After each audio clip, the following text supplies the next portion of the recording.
Morning dear students, how are you? I hope you all are fine at your places. आज हम व्याकरण वैभव से जो टॉपिक पढ़ने जा रहे हैं वह है विशेषण। क्या आप जानते हो कि विशेषण क्या होता है?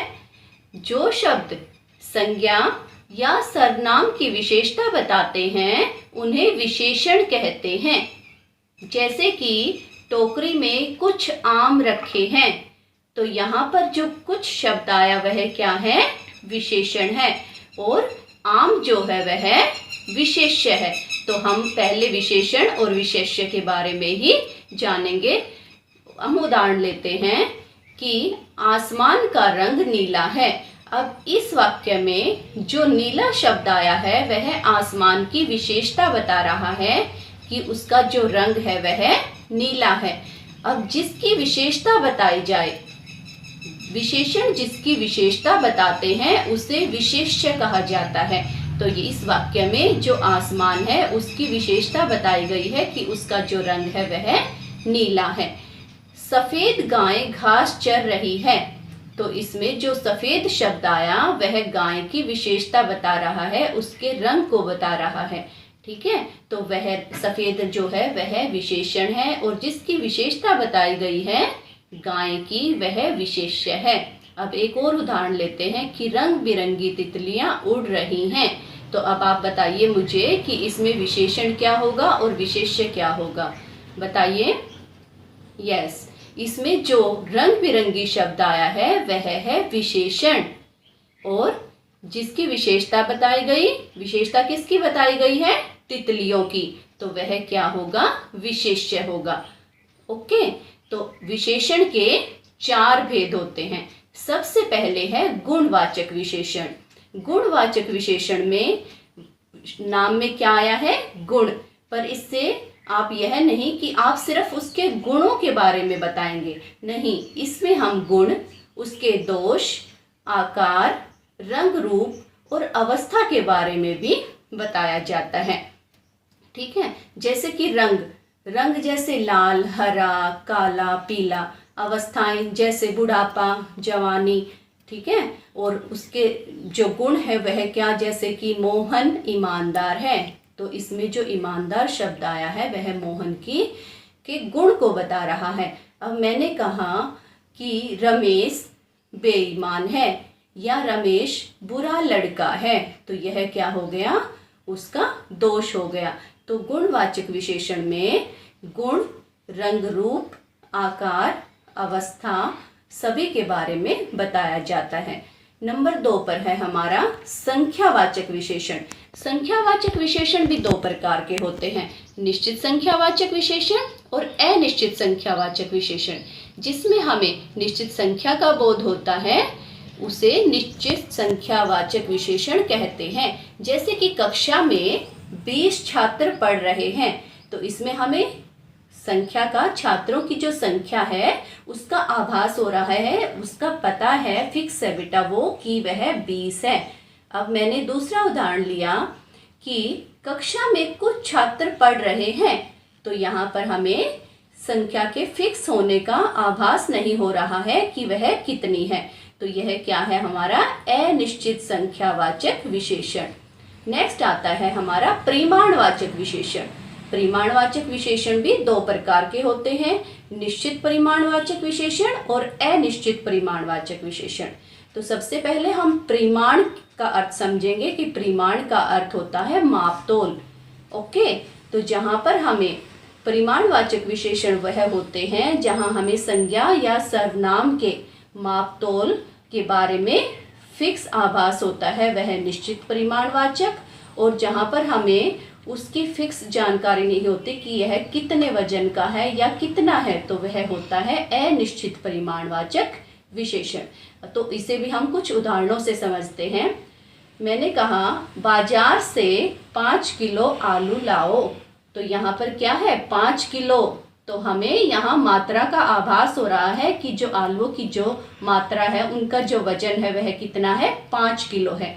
तो यह होगा हमारा निश्चित परिमाणवाचक विशेषण। दूसरा उदाहरण है कि बाजार से 2 मीटर कपड़ा लाओ। तो यह क्या है? 2 मीटर भी फिक्स है। तो यह निश्चित परिमाणवाचक का उदाहरण होगा। नेक्स्ट आता है कि मुझे थोड़ी सी मिठाई दे दो।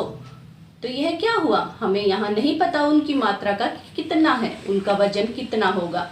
ठीक है, तो यह क्या है, अनिश्चित परिमाणवाचक विशेषण कहलाता है। और लास्ट हमारा आता है सार्वनामिक विशेषण। सार्वनामिक, जैसे कि इसके नाम से ही आभास होता है, सार्वनामिक अर्थात इसके साथ सर्वनाम होता है, परंतु यहाँ पर जो सर्वनाम होता है वह विशेषण का काम करता है। और सार्वनामिक विशेषण को संकेतवाचक विशेषण भी कहा जाता है। अब यहाँ पर हम उदाहरण लेते हैं कि यह घर मेरा है। तो यहाँ पर जो यह शब्द आया वह क्या है, सर्वनाम है, परंतु वह क्या कर रहा है, घर की विशेषता बता रहा है कि यह घर मेरा है। तो यह क्या हुआ, सार्वनामिक विशेषण। इसे हम संकेतवाचक विशेषण भी क्यों कहते हैं, क्योंकि इससे हमें संकेत के द्वारा भी समझा सकते हैं कि यह घर मेरा है। तो आपने देखा कि विशेषण के 4 भेद होते हैं। सबसे पहले है गुणवाचक विशेषण, दूसरा संख्यावाचक विशेषण, तीसरा परिमाणवाचक विशेषण और चौथा है हमारा सार्वनामिक या संकेतवाचक विशेषण। तो अब हम कुछ उदाहरणों के द्वारा इसे फिर और समझते हैं। व्याकरण में कुछ ऐसे शब्द होते हैं जो कि वाक्य में आए हुए संज्ञा या सर्वनाम शब्दों की विशेषता बताते हैं और उन्हें विशेषण कहा जाता है। तो विशेषण क्या होते हैं, जो शब्द संज्ञा या सर्वनाम की विशेषता बताते हैं वे विशेषण कहलाते हैं। ठीक है, और अब है विशेष्य। विशेषण द्वारा जिन शब्दों की विशेषता बताई जाती है उन्हें विशेष्य कहते हैं। उदाहरण के लिए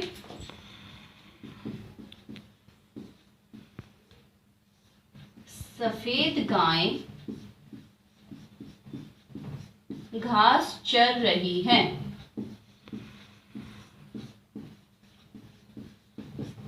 ओके, तो यहां देखिए यह क्या है, संज्ञा है। क्या है यह, संज्ञा। संज्ञा की विशेषता बताई है कि वह क्या है, सफेद। तो जो विशेषता बताई जाती है वो क्या होगा, विशेषण। सफेद गाय घास चर रही है। तो गाय की विशेषता बताई गई है कि उसका जो रंग है वह सफेद है। तो जिसकी विशेषता बताई जाती है उसे विशेष्य और सफेद क्या है, विशेषण। तो गाय की विशेषता बताई गई है, मैंने यहाँ क्या लिखा कि गाय तो क्या है, संज्ञा है, पर संज्ञा ही क्या है, विशेष्य भी है। ओके, तो देखो परिभाषा कि विशेषण द्वारा जिन शब्दों की विशेषता बताई जाती है उन्हें विशेष्य कहते हैं। तो यहाँ पर सफेद क्या है, गाय के बारे में बताया गया कि जो उसका रंग है वह सफेद है। ओके, तो नेक्स्ट देखिए, यह हमारा हो गया विशेषण और यह क्या हुआ, विशेष्य। तो आपको क्लियर हो गया होगा। एक और उदाहरण लेते हैं कि पर्वत ऊंचा है। पर्वत ऊंचा है। तो यहाँ पर पर्वत क्या है, संज्ञा है, और संज्ञा ही क्या कहलाते हैं, विशेष्य कहलाते हैं। पर्वत शब्द क्या हुआ, संज्ञा हुई, और संज्ञा ही विशेष्य है। और जो ऊंचा शब्द आया है यह किसकी विशेषता बता रहे हैं, पर्वत की विशेषता बता रहे हैं। ठीक है, तो यह क्या है, हमारा विशेषण है। That's clear. अब देखिए इसके भेद कि विशेषण के 4 भेद होते हैं। कितने भेद होते हैं विशेषण के, 4 भेद होते हैं। सबसे पहले है गुणवाचक विशेषण, दूसरा हमारा है संख्यावाचक विशेषण, और नंबर 3 पर है परिमाणवाचक विशेषण, और नंबर 4 पर सार्वनामिक विशेषण। तो अब हम इन्हें एक एक करके पढ़ेंगे। विशेषण का सबसे पहला भेद है गुणवाचक विशेषण। अब गुणवाचक विशेषण में जैसे कि मैंने बताया कि केवल गुण का ही नहीं बल्कि उसके दोष, भाव, रंग, अवस्था और आकार का भी बोध होता है। गुण और दोष जैसे कि ईमानदार, बुरा, अच्छा, और भाव जैसे कि वीर, दयालु, रंग, रंग जैसे गोरा, काला, लाल, पीला, हरा, और अवस्थाएं जैसे कि पतला, मोटा, बूढ़ा, बीमार आदि। अब है आकार। आकार में जैसे कि आकार छोटा, बड़ा, गोल, चौकोर, तो ये सभी क्या है, गुणवाचक विशेषण के अंतर्गत आते हैं कि इसमें संज्ञा और सर्वनाम के गुणों के साथ साथ उसके दोष, उसकी अवस्था, उसका रंग रूप, उसका आकार भी बताया जाता है। जब एक उदाहरण लेते हैं, ईमानदार। ईमानदार क्या है, गुण के अंतर्गत आता है। तो मैंने कहा कि अमन एक ईमानदार लड़का है, तो यहाँ पर अमन का गुण बताया जा रहा है कि उसमें ईमानदारी का गुण है। नेक्स्ट है बुरा। अब मैंने कहा, यहाँ पर उदाहरण लिया कि जो मोहन है, मोहन बुरा लड़का है, तो यहाँ पर उसका दोष बताया गया है कि वह कैसा लड़का है, बुरा लड़का है। ठीक है। नेक्स्ट है भाव। अब ऐसे भाव जैसे कि वीर, दयालु, ईर्ष्या का भाव, ये सभी गुणवाचक विशेषण के अंतर्गत आते हैं। नेक्स्ट है रंग, गोरा, काला, लाल। ओके, जैसे कि काली गाय घास चर रही है, मेरी पतंग का रंग लाल है, लड़का गोरा है। ओके।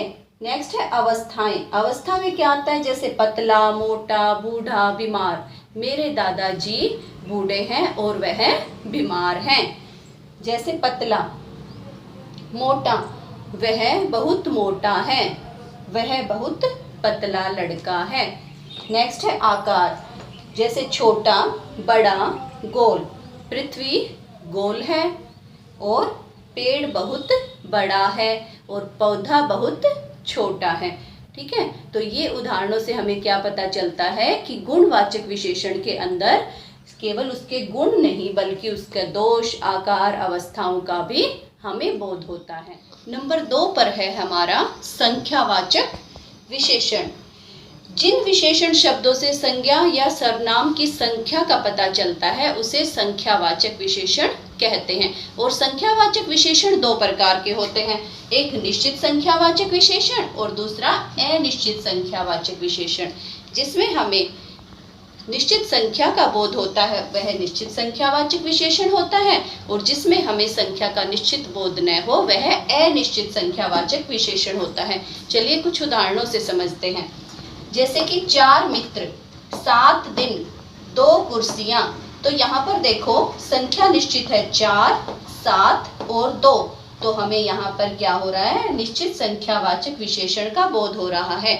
जैसे यश के 4 मित्र हैं, तो यह क्या है कि हमें पता है यश के 4 मित्र हैं, तो यहाँ पर निश्चित संख्यावाचक विशेषण होगा।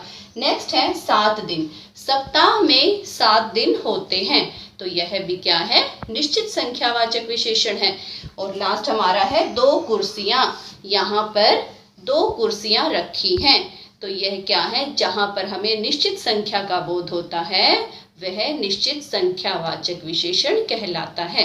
अब है अनिश्चित संख्यावाचक विशेषण, जहां पर हमें संख्या का निश्चित बोध न हो, अनिश्चित संख्यावाचक विशेषण कहलाता है। जैसे कि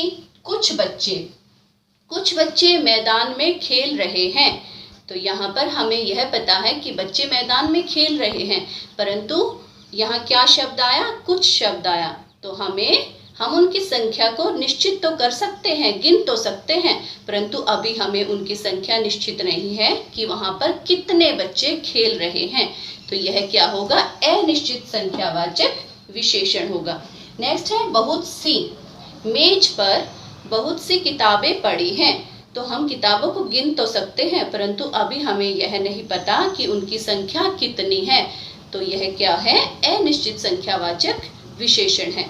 तो संख्यावाचक विशेषण 2 प्रकार के होते हैं, निश्चित संख्यावाचक विशेषण और अनिश्चित संख्यावाचक विशेषण। नेक्स्ट है हमारा परिमाणवाचक विशेषण।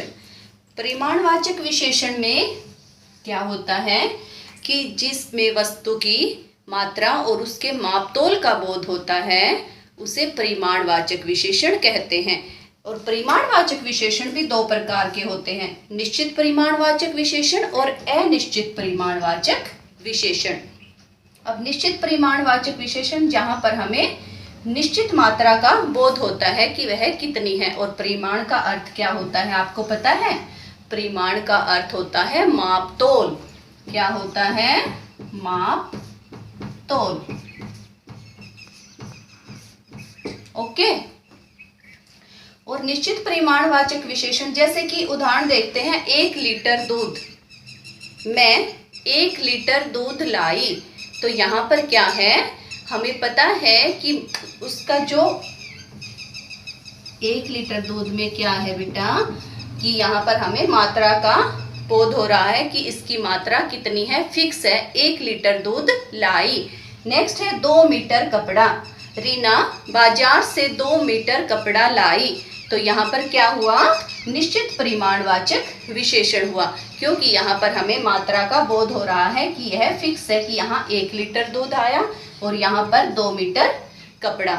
नेक्स्ट है अनिश्चित परिमाणवाचक, जहाँ पर हमें निश्चित न हो कि इसकी मात्रा कितनी है, इसका माप तोल कितना है, वहाँ पर अनिश्चित परिमाणवाचक विशेषण होता है। उदाहरण के तौर पर बहुत से, तो पेड़ पर बहुत से आम लगे हैं, तो ये क्या है, अनिश्चित है कि हम नहीं गिन सकते कि उस पेड़ पर कितने आम लगे हुए हैं, तो यहाँ पर हमें उसकी मात्रा या उनकी गिनती का आभास नहीं हो रहा है कि वह कितनी है। नेक्स्ट है थोड़ी। ठीक है, मुझे थोड़ी सी मिठाई चाहिए, तो यहाँ पर भी क्या है, अनिश्चित परिमाणवाचक विशेषण है। तो परिमाणवाचक का अर्थ होता है मापतोल करना, और जहाँ पर मापतोल या हमें लीटर, मीटर इनके बारे में पता चले, निश्चित मात्रा का आभास होता है, वह अनिश्चित परिमाणवाचक, और जहाँ पर निश्चित मात्रा का बोध नहीं हो वह अनिश्चित परिमाणवाचक विशेषण कहलाता है। नेक्स्ट है हमारा सार्वनामिक विशेषण। अब सार्वनामिक विशेषण क्या होते हैं कि अगर संज्ञा से पहले सर्वनाम आ जाता है तो वह सर्वनाम संज्ञा की विशेषता बताने का काम करता है और वह सार्वनामिक विशेषण कहलाता है। ठीक है, परिभाषा को ध्यान से देखिए कि संज्ञा से पहले अगर सर्वनाम आ जाए तो वह सर्वनाम क्या करता है, संज्ञा की विशेषता बताने का काम करता है, और इसीलिए इसे क्या कहा जाता है, सार्वनामिक विशेषण कहा जाता है। जैसे वह लड़की सुंदर है, इसमें वह जो शब्द आया है वह क्या है, सर्वनाम है। ठीक है, परंतु वह लड़की की विशेषता बताने का काम कर रहा है, इसलिए यह क्या है, यहाँ पर विशेषण का काम कर रहा है। सर्वनाम होते हुए भी यह यहाँ विशेषण का काम कर रहा है, क्योंकि यह लड़की की विशेषता बता रहा है कि वह लड़की सुंदर है। नेक्स्ट उदाहरण है, वे बच्चे खेल रहे हैं। क्या है हमारा उदाहरण, कि वे बच्चे खेल रहे हैं, तो यहाँ पर जो वे शब्द आया है यह क्या है, सर्वनाम है, परंतु यह बच्चों की विशेषता बताने का काम कर रहा है, कि बच्चों की विशेषता बता रहा है कि वे बच्चे खेल रहे हैं, तो यहाँ पर बच्चे क्या है, संज्ञा है, और संज्ञा की विशेषता बताई गई वे सर्वनाम से, तो यहाँ सर्वनाम विशेषण का काम कर रहा है, इसलिए यह क्या हुआ, सार्वनामिक विशेषण कहलाया। तो आपने देखा कि सार्वनामिक विशेषण क्या होते हैं, जो संज्ञा से पहले जुड़कर विशेषण का काम करते हैं, संज्ञा की विशेषता बताते हैं, सार्वनामिक विशेषण कहलाते हैं। तो यहाँ पर हमने विशेषण के 4 भेदों के बारे में पढ़ा है कि कौन कौन से होते हैं, गुणवाचक विशेषण, संख्यावाचक विशेषण, परिमाणवाचक विशेषण, और लास्ट हमारा आता है सार्वनामिक विशेषण। तो आइए बच्चों, अब हम कुछ उदाहरण के द्वारा विशेषण की पहचान करते हैं कि इसमें कौन सा विशेषण है। तो आपको बताना है कि उदाहरणों में कौन सा विशेषण प्रयोग किया गया है। तो हमारा सबसे पहला जो उदाहरण है वह है, यह किताब हिंदी की है। तो इसमें बताइए कौन से विशेषण का प्रयोग किया गया है। यस, इसमें क्या है, किताब जो शब्द है वह क्या है बताइए? वह संज्ञा है। क्या है? संज्ञा है। ठीक है। और यह जो शब्द आया है वह क्या है? सर्वनाम है। परंतु यहाँ पर यह सर्वनाम किसका काम कर रहा है? विशेषण का काम कर रहा है। ठीक है। तो यह विशेषण का काम कर रहा है कि यह किताब हिंदी की है। तो यहाँ कौन सा सर्वनाम होगा? यह क्या बना? सार्वनामिक बन गया यहाँ पर, क्योंकि इसने किताब की विशेषता बताई है। तो इस वाक्य में कौन सा विशेषण आता है? यस, यहाँ पर होगा हमारा सार्वनामिक विशेषण। ओके। नेक्स्ट है राम के 3 भाई हैं। राम के 3 भाई हैं। तो इसमें क्या प्रयोग किया गया? संख्या का बोध हो रहा है हमें कि जो राम है उसके 3 भाई हैं। तो जहां पर संख्या का बोध हो वह क्या होता है? संख्यावाचक विशेषण। और यहाँ पर क्या है? संख्या भी निश्चित है। कितनी है? 3 है। तो बताइए कौन सा यहाँ पर विशेषण आया? यस, यहाँ पर होगा हमारा निश्चित संख्यावाचक विशेषण। नेक्स्ट है आज कुछ छात्र विद्यालय नहीं आए। तो यहाँ पर कुछ शब्द का प्रयोग हुआ है। तो यहाँ पर क्या है कि जो छात्रों की संख्या है वह निश्चित नहीं है। तो जहाँ पर संख्या निश्चित न हो वह कौन सा विशेषण होता है? अनिश्चित संख्यावाचक विशेषण। ओके। नेक्स्ट है मुझे 5 किलो सेब दे दो। तो बेटा ध्यान दीजिए, यहाँ पर आप क्या करते हो कि आप संख्या को देख लेते हो। यहाँ पर क्या संख्या आई है? संख्या क्या है? 5 है। तो कई बच्चे क्या होते हैं यहाँ पर कंफ्यूज हो जाते हैं कि यह संख्यावाचक विशेषण है या परिमाणवाचक विशेषण है। तो इस पे ध्यान देंगे सभी बच्चे कि जो 5 आया है 5 के साथ क्या है? किलो है। ठीक है। तो यहाँ पर मापतोल की बात हो रही है। तो जहां मापतोल की बात होती है वहां पर क्या होता है हमारा? यस, परिमाणवाचक विशेषण। तो यहाँ पर कौन सा परिमाणवाचक विशेषण आया है? यहाँ पर आया है निश्चित परिमाणवाचक विशेषण कि मुझे 5 किलो सेब दे दो, क्योंकि यहाँ मापतोल की बात हो रही है। जहां मापतोल की बात होती है वहां पर निश्चित परिमाणवाचक विशेषण होता है, क्योंकि 5 किलो सेब है यहाँ। नेक्स्ट है विनोद एक अच्छा लड़का है। तो यहाँ पर कौन सा जो विशेषण आया बताइए? यस, यहाँ पर विनोद के गुण के बारे में बताया गया है कि वह एक अच्छा लड़का है। ठीक है। तो यहाँ पर कौन सा सर्वनाम होगा? यहाँ हमारा होगा गुणवाचक विशेषण।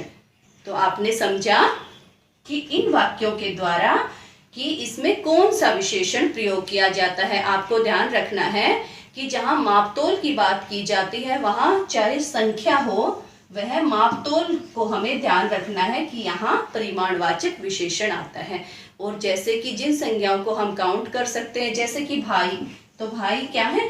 3 है। तो हम यहाँ काउंट कर सकते हैं कि भाइयों की संख्या कितनी है। पर जहाँ किलो, लीटर के बारे में बात होती है तो वहाँ परिमाणवाचक विशेषण आता है। तो आपको संख्यावाचक विशेषण और परिमाणवाचक विशेषण में ध्यान रखना है जब भी आप वाक्य में यह जाने कि इसमें कौन सा विशेषण है। तो आपको इस पाठ को अच्छे से पढ़ना है, समझना है और अपनी उत्तर पुस्तिका में इन वाक्यों को लिखना है।